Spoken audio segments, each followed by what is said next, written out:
Clouds, rain, and devastating flooding have been the headlines of summer 2023. And as we hit the unofficial end of summer, the sun is making a comeback. Our Sophia Thomas found out how some spent this sunny holiday. On one of the last and most celebrated days of summer, the sun is finally out, and so are Vermonters. It feels good. This is the last time we can really all get out here and enjoy it. And the weather is phenomenal. What are we at? We're at like 80 degrees right now, and we haven't had much of that this summer.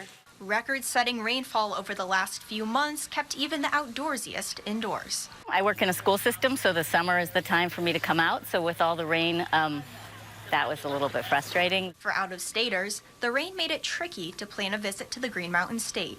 Louise Breton of Montreal waited all summer for a nice week to visit her daughter and grandkids. It was like a fall summer, so we were really searching for a summer days. With rain out of the forecast, at least for the time being, people can enjoy the simple pleasures of Labor Day, like constructing a hardy sandcastle. We're trying to build a sandcastle and a wall that will keep the waves out, but it's not working at all.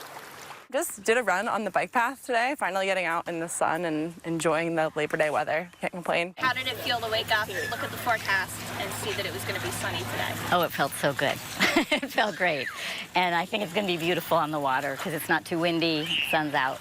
After the summer that wasn't, a warm Labor Day makes it easier to accept that fall is creeping up. Bye, summer. I'm going to miss you, summer. Mwah. With a hot and sunny week ahead, here's hoping we can all fit in more summer fun despite the return to work.